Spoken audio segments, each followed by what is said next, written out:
Hello guys, selamat datang di channel Malik. As you guys can see from the title, hari ini kita akan membahas sebuah kasus yang lagi anget belakangan ini, yaitu tentang kematian bayi berumur 16 bulan di Korea Selatan. Beritanya sempat trending di Twitter dengan hashtag Sorry Jung-in, atau di Korea sendiri hashtagnya Jung-in Miane. Ditambah lagi, sejumlah selebriti Korea Selatan pun turut menuliskan hashtag tersebut sebagai bentuk duka cita. Salah satunya ada Jimin BTS. Jimin turut mengunggah hashtag tersebut di Weverse pada Minggu tanggal 3 Januari kemarin. Kemudian ada penyanyi Jung-hwa dan aktris Shin Era yang juga mengunggah hashtag tersebut untuk Jong-in di media sosial. Segitu aja intronya, so let's jump into it. Balita bernama Jong-in itu sendiri sebenarnya sudah meninggal pada Oktober 2020 kemarin. Namun, kasus ini kembali mencuat di berbagai media. Jong-in lahir di Korea tanggal 10 Juni 2019. Seminggu setelah kelahirannya ini, Jong-in dititipin ke orang tua angkat oleh ibu kandungnya. Hidup Jong-in baik-baik saja selama ia dirawat oleh orang tua angkatnya ini. Dia lucu, dia sehat, dia ceria. Pokoknya dia itu baik-baik aja. Nah, ketika Jong-in berusia 7 bulan, dia diadopsi, tepatnya pada Februari 2020. Jong-in diadopsi oleh sepasang orang tua yang sebenarnya mereka itu sudah memiliki anak perempuan berusia 4 tahun. Sang ibu yang bernama Jang bekerja sebagai penerjemah dan ayahnya yang bernama An adalah karyawan perusahaan penyiaran. Jang dan An ini kan udah punya anak berusia 4 tahun kan. Nah, dia bilang ke orang tua angkat Jung-in yang sebelumnya ini kalau mereka itu pengen adopsi Jung-in sebagai teman dari anak perempuannya ini. Jadi biar anak yang 4 tahun itu ada temennya gitu loh. Ya ortunya juga nggak ada curiga bakal disiksa atau macem-macem gitu kan. Karena alasan mereka adopsi juga ya masuk akal banget. Jung-in bakal hidup baik dengan saya, bakal dirawat, disayang, gitu-gitu lah. Pokoknya alasannya tuh masuk akal banget. Jadi ya udah dikasihin aja tuh sama si orang tua angkat sebelumnya. Beberapa lama kemudian, Jang, An, dan keluarga ini tampil di sebuah program televisi yang mempromosikan program adopsi. Bisa dilihat ya kalau mereka ini nih berempat, Jang, An, anaknya yang 4 tahun sama si Jung-in ini kelihatan bahagia-bahagia aja. Tapi kalau dilihat-lihat lagi, si Jung-in ini mukanya tuh kayak kusem, gak happy, dan kayak tersiksa gitu loh. Beda kan sama anak yang 4 tahun ini. Terawat, bersih, lucu, pokoknya tuh kelihatan beda banget. Tapi ya di acara itu mereka bilang kalau mereka itu merupakan keluarga yang bahagia dan mengabarkan kepada media kalau bukan hanya selebriti aja yang bisa mengadopsi anak. Orang biasa juga bisa, boleh, dan bakal bahagia juga. Katanya gitu. Nah, setelah Jong-in ini diadopsi, mereka itu suka pergi ke tempat penitipan anak gitulah. Nah, sebenarnya dari awal juga pengurus-pengurus di tempat penitipan anak itu juga udah curiga. Udah ngeliat ada yang aneh gitu dari si Jong-in. Karena setiap mereka berkunjung itu selalu aja ada hal-hal yang aneh dari si Jong-in ini, yang janggal itu. Seperti pada Maret 2020 ini ketika dia udah sebulan diadopsi berarti kan ceritanya. Jung-in ini mendatangi tempat penitipan anak dengan memar cukup besar di sisi wajahnya. Nah, minggu berikutnya juga sama, ada memar di sisi yang lain dari wajahnya Jung-in. Terus di bulan Mei 2020, para guru-guru ini tuh udah ngerasa ada yang gak beres nih sama Jung-in. Mereka lantas mengumpulkan bukti berupa foto dan video dan melaporkan adanya kekerasan terhadap Jung-in oleh Jang dan An kepada polisi. Akhirnya, mereka melaporkan laporan pertama setelah melihat adanya memar di paha Jung-in. Sang guru melaporkan hal tersebut ke kantor kepolisian di Yangcheon, tapi polisi bilang kalau bukti yang mereka punya itu nggak bisa memperkuat bahwa itu adalah penyiksaan anak. Kecuali kalau ada patah tulang atau luka terbuka baru itu bisa dikategorikan sebagai penyiksaan anak. Dan saat dilakukan investigasi, ini ditanya-tanya orang tuanya, ini kenapa anaknya kok lebam-lebam gitu? Mereka ini hanya menjawab, karena ayahnya memijat Jung-in terlalu kuat. Gila, alasannya tuh cuma gitu doang. Akhirnya laporan pertama itu menyatakan bahwa Jang dan An itu tidak bersalah, dan abis itu kasus pun ditutup, case closed gitu. Jungin ini nggak datang selama beberapa waktu setelah gurunya ini melaporkan orang tuanya ke kepolisian. Di bulan Mei kemarin kan. Hingga pada bulan Juni 2020, laporan kedua pun dibuat oleh tetangganya sendiri. Keluarga ini yang ngelaporin juga merupakan temannya si Jang dan An. Mereka ini bilang kalau mereka ini kerap melihat bekas luka di sekujur tubuh Jungin. Bahkan, mereka pernah melihat luka sobek di bagian telinga Jungin. Temennya yang lain juga ada yang ngasih kesaksian bahwa mereka melihat Jungin ini pernah ditinggalin sendiri dikunci di dalam mobil.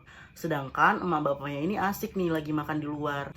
Anaknya dikunciin di dalam mobil itu tanpa ada pengawasan dari orang dewasa. Ada lagi nih temennya yang lainnya lagi.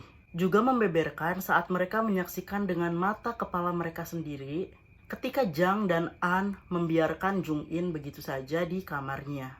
Jadi ceritanya temennya ini lagi berkunjung ke rumah Jang dan An, terus dia tuh ngeliat si Jungin itu sendirian di kamarnya, dan ketika ditanyain, "Loh, Jeng itu anaknya ditinggal sendiri nggak apa-apa toh?" Terus si ibunya ini bilang, "Ndak, tenang aja, si Jungin pinter kok."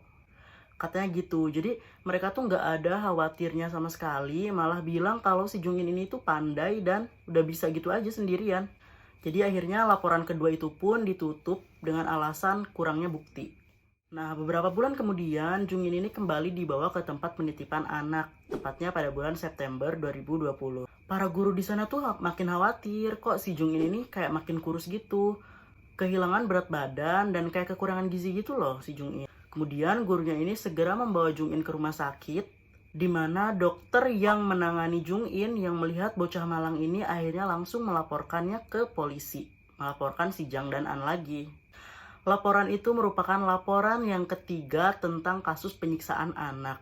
Yang pertama yang bulan Mei itu, yang sama gurunya itu kan. Terus yang kedua yang bulan Juni yang dibuat sama tetangganya. Dan yang ketiga yang ini yang sama dokter. Guru yang mengantar Jungin ingat bagaimana dokter itu bersikeras mengatakan bahwa Jungin ini nggak boleh dan nggak bisa tinggal bareng Jang dan An lagi.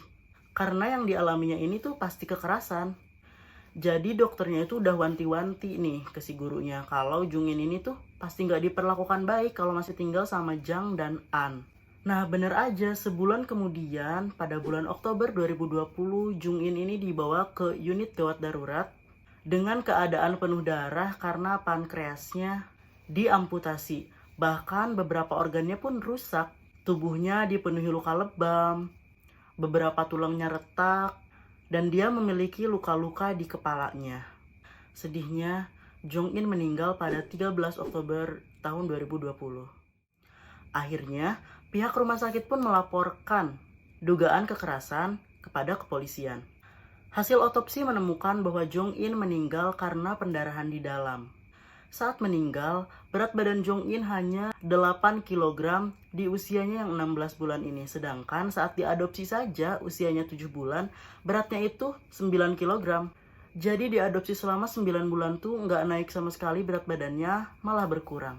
Nah menurut orang tua angkatnya, Jungin ini mengalami kecelakaan jatuh dari sofa saat ia sedang bermain.